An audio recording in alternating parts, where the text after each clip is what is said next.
Tonight, breaking news, the new twist in the Luigi Mangione case. The alleged CEO killer now expected to plead guilty in federal court. The surprising reversal in the high-profile case, with plea negotiations ongoing. What Mangione could plead to, and why it could bring an end to his New York State case as well. What we're learning tonight. Also breaking, the disaster emergency in Indiana. New evacuations. Rescue crews using a front loader to save people. Other families returning to destroyed homes. And the threat is far from over. Plus, Hawaii bracing for a rare and dangerous weather event. Tropical storm Lala could become a hurricane on track to slam the islands as Kilauea is now erupting. Shipping out, the USS Lincoln set to head home from the Middle East amid concerns over poor conditions for sailors. The concerning man overboard incidents and new images of their meals aboard as families sound the alarm. Plus, Philadelphia House of Horrors. Investigators finding disturbing videos of two missing women inside this man's house. The murder suspect, known as the master manipulator for her elaborate disguises, finally caught. Our series, The Cost of Denial. The labor and delivery units closing down across the country. Why this mom-to-be says it's making her rethink having more children. Fireball near Rome, an ammunition plant exploding. What set off this blast? Bear in the bistro, the animal caught on camera taking a seat at an Aspen restaurant. Wild video capturing an octopus latching onto a fisherman's face, how he escaped that sea creature's grip. And there's good news tonight. A grandmother marking her last day of chemo and her granddaughter surprising her in uniform to ring in that incredible milestone. Nightly News starts right now. This is NBC Nightly News with Tom Llamas. And good evening. We thank you for joining us on this Thursday night. We begin with a major update in the case of accused CEO killer Luigi Mangione, with sources telling our team he's expected to plead guilty during a court appearance tomorrow. In a stunning reversal, Mangione is now expected to plead guilty in federal court, where he faces stalking charges in connection to this moment, the killing of former UnitedHealthcare CEO Brian Thompson back in 2024. We don't know yet which stalking charges he will plead guilty to, but he could change his mind at any time. He's set to go to trial in New York in a state murder case against him just weeks from now. If Mangione does plead guilty in the federal case, his team may try to get the more serious state charges dropped. Our Laura Jarrett starts us off tonight. Tonight, a dramatic reversal for Luigi Mangione, now expected to plead guilty in federal court, according to sources familiar with Friday's planned hearing. The 28-year-old had pled not guilty to federal stalking charges, accused of killing UnitedHealthcare CEO Brian Thompson on a Manhattan sidewalk in 2024. But the exact terms of any proposed plea deal with prosecutors, unclear tonight. Mangione's lawyers in the Justice Department declining to comment. There's a conference scheduled for 11 a.m. on Friday, and that's all we can say at this time. Sources caution plea talks continue. Mangione met with his lawyers this morning and can still back out. The judge overseeing the federal case would also have to sign off on any agreement to make it official. But the specter of a deal comes at a crucial time for Mangione. He's currently set to go to trial in New York State Court early next month. Prosecutors here pursuing second-degree murder and gun charges. And he's pled not guilty in the closely watched case that's already seen twists.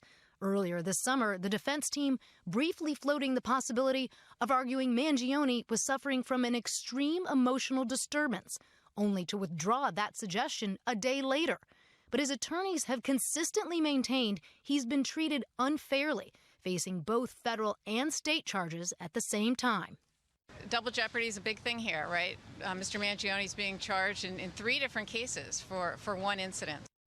Laura joins us now live in studio. So, Laura, talk to us about the defense strategy here. Yeah. If he indeed does plead guilty to this federal charge, what happens with the state case? Because they're trying to pull something off here, right? The defense is likely to point to New York law, Tom, which essentially says you cannot be prosecuted twice for the same act, the same criminal transaction. And here they're going to say it's all about the killing of Brian Thompson. And so even though the federal charges for stalking, the state charges for murder, it's all about the same thing. Now, the prosecution is going to push back on that and say, no, these are different charges, different elements.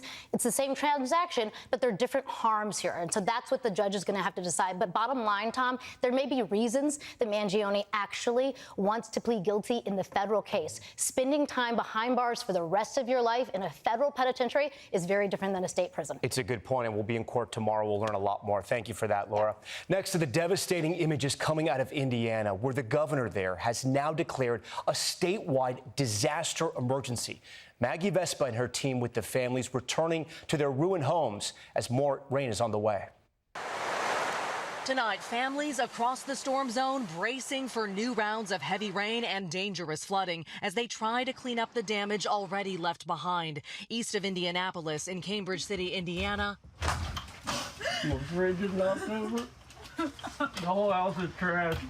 We were with Brooke Boomershine and her boyfriend Timothy as they returned to their home for the first time after swimming to safety Wednesday morning. That's their blue house right there, surrounded by rushing waters. A man rescued from his marooned boat out front. I'm so sorry. How are you even taking this in right now? I'm not. I have 6 kids. You have 6 kids? Yeah, they were supposed to start school yesterday. We worked our whole life for this. The couple telling me they have flood insurance, but just learned most of their possessions aren't covered. Indiana's governor now declaring a statewide disaster emergency after scenes like this in nearby Hagerstown, a front loader rescuing multiple people. This as conditions have forced authorities to suspend the search for a missing teenager in the Mississinewa River, one of 4 jumping off a bridge overnight, 3 others rescued uninjured. It's all hands on deck. Rivers are still rising right now. Powerful floodwaters washing away part of Interstate 70, crews racing to repair and reopen that major thoroughfare. And we're seeing new video from Tuesday's massive system. 2 South Dakota Highway Patrol troopers nearly struck by lightning. And Maggie Vespa joins us now live from northeast of Indianapolis in Anderson, Indiana. Maggie, every time we see you, we see more water, and families in that part of the city where you are now being ordered to evacuate. Yeah, Tom, families in other parts of the city as well. I mean, you can see here water creeping up around these homes with the White River here still rising, expected to crest hours from now at a record-breaking 24 feet. And this with more rain falling, Tom. All right, Maggie Vespa for us. Maggie, stay safe out there. We are also tracking a rare weather event about to hit another state. Imagine a hurricane hitting a volcano. It could happen in Hawaii this week, so I want to bring in Bill Cairns now. Bill, tell us and our viewers what you're tracking tonight. Yeah, so Tropical Storm Lala formed, and this is going to be a close call. It may end up turning to be a hurricane hitting the Big Island. That has never happened in our recorded history. So here's how we're looking. Right now, it's still kind of a weakest storm. It's going to begin to strengthen over the next 24 hours. Saturday morning, it makes its closest approach to the south side of the Big Island of Hawaii. Winds possibly around 75 miles per hour. But if you know anything about the volcano, it's extremely tall, and that's going to mean a ton of rain, Tom. We could see 1 to 2 feet on the volcano. Yeah, Bill, so you have Kilauea possibly erupting. It was erupting earlier. What happens when all that water and wind comes over it? One of the biggest steam baths that we've ever seen, Tom. We are going to be watching all of that hot lava that happened in the last 24 hours. And the rain hitting it, it'll make a form of crust, it'll hiss, and there'll just be a huge steam bath all over the crater. A wild weather event. All right, Bill Cairns, we thank you for that. Tonight, the aircraft carrier, the USS Abraham Lincoln, and its crew of 5,000 sailors and Marines now set to head home from the Mideast, with sailors' families raising some big alarms about poor living conditions, plus a sailor even going overboard. Here's Gabe Gutierrez.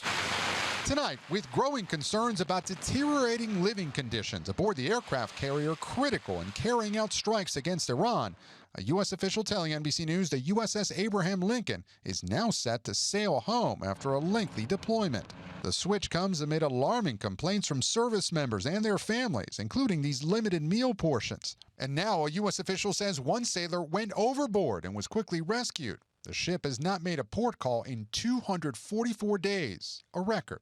It's been difficult. It's longer than she's experienced. Typical deployments have been 6 to 8 months. Melanie Stowe says her daughter has been aboard the Lincoln since last October. They had hangar bays that would not close, so they were taking on water into the lower hangars. I know that they've had some issues with some of the plumbing.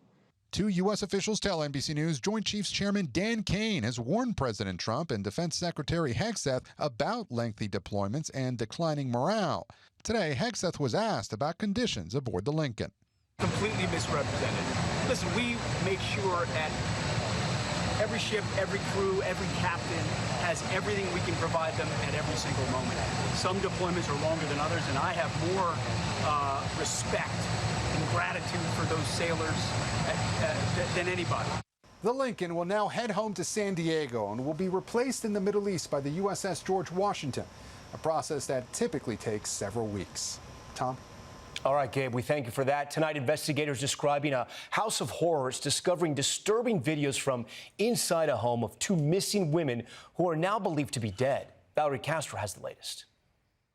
Tonight, two missing women now believed to be dead after police uncovered what they say are graphic videos from this Philadelphia home. It's real dark. But what we saw is these two girls alive. There's a period of time, and what appears to us that they're deceased.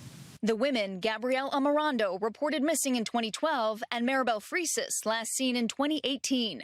Their bodies have not been recovered, according to police. The videos, which have not been made public, part of a massive trove of digital evidence seized from the home in June. 600,000 images, 70,000 videos, and over 10,000 pages of writings. Investigators zeroing in on the property following the arrest of 44-year-old Eugene Horsch after police say they found drugs and weapons in his car along with a fake DEA badge. Search warrants executed at the home, also turning up 5 urns with cremated remains, drugs, and a gun, according to police. Horsch remains in federal custody on a weapons charge and fake federal credentials. His attorney did not respond to an NBC News request for comment. He has not been charged in connection with a homicide. Usually when we have a homicide investigation, we have a body, we have body parts. This time we do not. Valerie Castro, NBC News. And in Texas, a story that is garnering a lot of headlines. A couple surrogate is now fighting for custody of the baby boy she carried, arguing she should be given parental rights instead of the biological parents who are also fighting for him. Brian Chandler explains what led to this legal battle. In Dallas, a boy's birth triggering a dramatic custody battle, pitting the baby's biological parents against the surrogate who carried him. The boy's California-based parents faced a devastating decision after a diagnosis at 20 weeks. They learned the baby, who was being carried by a surrogate from Alaska, had a serious heart condition called hypoplastic left heart syndrome. They chose to terminate the pregnancy. But gestational carrier McKenna West objected, fleeing to Texas for medical care and legal refuge. I didn't think that I could live with myself doing that.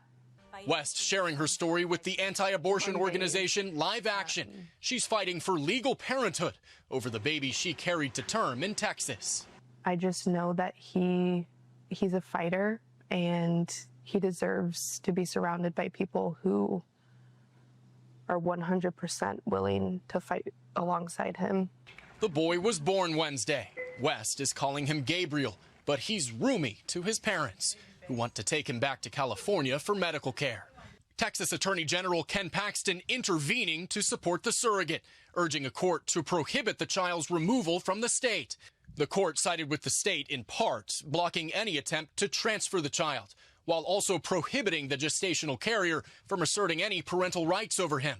Tonight, the biological parent's attorneys telling NBC News, as if the heartbreak of his condition were not enough, they are devastated to see their family tragedy transformed into political theater, adding, "Our client's only focus at this time is ensuring that their baby receives the medical care that he vitally needs, and that they, as his parents, are able to spend every precious moment they can with their beautiful newborn son."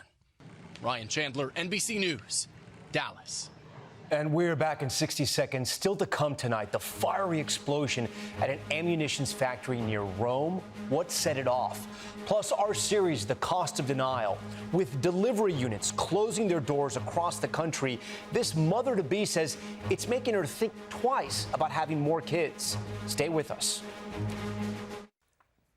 We're back now with our series, The Cost of Denial, and tonight the troubling trend for expectant mothers with labor and delivery units increasingly closing down across America.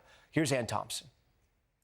In the picture postcard twin villages of coastal Maine, Newcastle and Damariscotta, signs of trouble ahead. Maine Health announcing the closing of the only hospital labor and delivery unit in Lincoln County. I think it's going to have a deeply negative effect on our community. Pregnant with her first child, this area is where 33-year-old Leslie Wolf and her fiancé Ben chose to build their family. Their baby boy due in mid-November. I can see the little face. Yeah, we got a little side profile here. Could be one of the last deliveries at Maine Health Lincoln Hospital that locals call Miles, less than a 10-minute drive from Leslie's home. Living rurally comes with certain compromises. Businesses close earlier, you have to drive further to get to the grocery store. But this labor and delivery unit has existed for so long, for 84 years, and its closure did not need to happen. You're not willing to compromise on that? Completely not. Many must. A new report from the March of Dimes finds more than half of U.S. counties lack a hospital with labor and delivery services, affecting 370,000 births a year. I don't know that we would have moved here knowing that we couldn't have given birth here necessarily. Banding with other women, Keep birth local! Keep birth local! Leslie is trying to stop the closure scheduled for just a few weeks after her due date that would make the next nearest delivery unit about an hour away, if that is, all goes well. Towns on the route like Wiscasset often packed with tourists in the summer, snow and ice in the winter.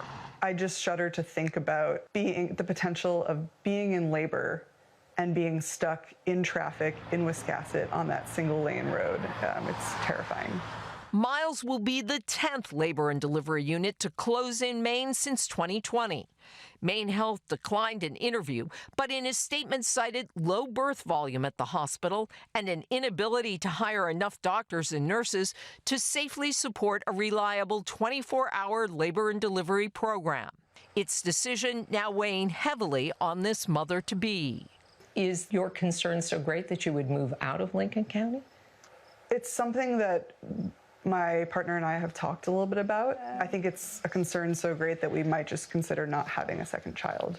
The future of a hospital impacting the future of this family.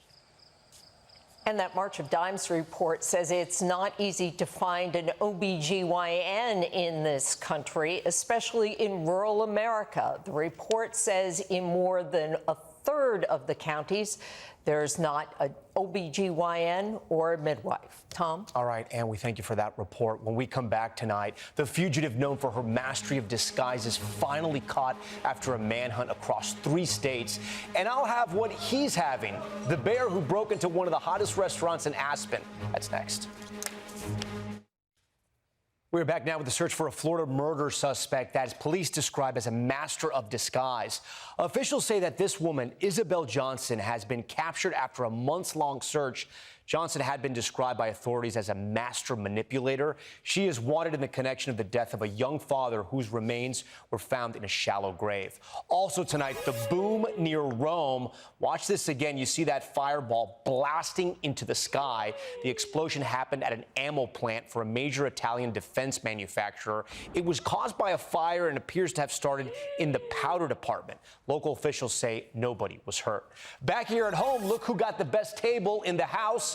A black bear in Aspen, Colorado, sitting down at a fancy restaurant after it got through a side door. No time to even hear about the specials. The restaurant told our newsroom one of the employees got it out by guiding it back out the door. The bear said he's been kicked out of better places. And the next time you have a bad day at work, think about this guy. Just look at this. A wild moment for this fisherman in the Philippines. On his face, yes, that is an octopus. The man said the octopus was hard to handle, clearly, and that it almost ripped his face. All right, when we come back tonight, don't worry, there is good news, and it's next. Finally, there's good news tonight. A grandmother's last day of chemo made unforgettable by the one person she never expected to see. Here's Jesse Kirsch. Welcome to your last treatment. With one chemotherapy treatment to go, Barb Ewers had every reason to celebrate. We're so happy for you. But she had no idea someone would be crashing her party. Barb's granddaughter, Faith Dyer. would do anything for her. We've always been very, very close. They stayed close when Barb's breast cancer returned more aggressively. What are you doing? And for Barb's big day, Faith, an airman at Joint Base Andrews, drove 7 hours overnight from Maryland to Ohio. I just could not wait to see her, and I was proud of her. And she was there to see Barb declare victory. It was just utter shock. I couldn't believe it. The moment taking off on TikTok. One user commenting, 2 warriors in one room. That really struck me and touched me. After a long cancer battle, this hug might have been the best medicine of all. I felt very loved and very special that day. Jesse Kirsch, NBC News. And that is the best medicine. That's Nightly News for this Thursday. I'm Tom Llamas. Thanks so much for watching. Tonight and always, we're here for you. Good night. We thank you for watching. And remember, stay updated on breaking news and top stories on the NBC News app or watch live on our YouTube channel.